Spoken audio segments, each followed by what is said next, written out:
speaking. Right, welcome to this video. So yeah, my previous battle report I just put up was a three-way game, and I did random player turns. So I thought I might just share with you how I do that, because we have quite a good system going. It's a nice, fair system. It's a fun system, and it works really well. So I thought I'd just share it with you guys. So first up, you have some counters. Now we use dice because it's easier to track the turn number. But yeah, you basically have your coloured dice for each army. So in this instance, let's say you've got 4 armies. So let's say we've got Necrons, Blood Angels, Tyranids and Ultramarines. You basically place all of those into a cup.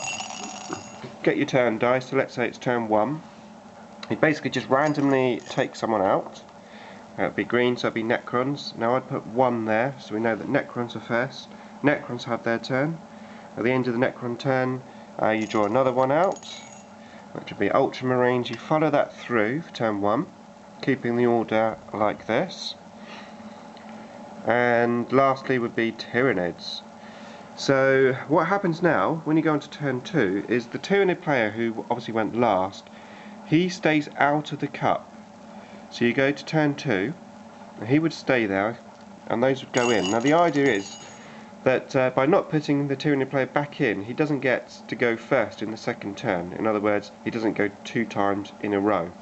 So you'd now draw out one of the 3 players, so in this case it's Ultramarines, put that to turn 2, he goes first, and then the Nid player goes back into the cup.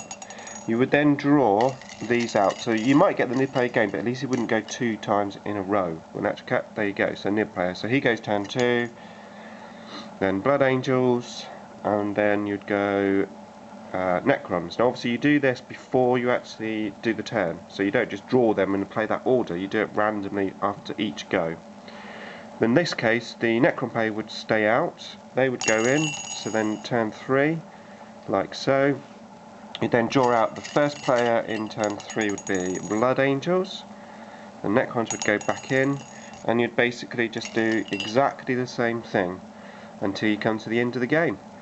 Now this works really well, very successful, easy to keep track of, it's random, it's fair, and it works really well, like I said. So yeah, hopefully that was useful to you. Thanks for watching, and more to come.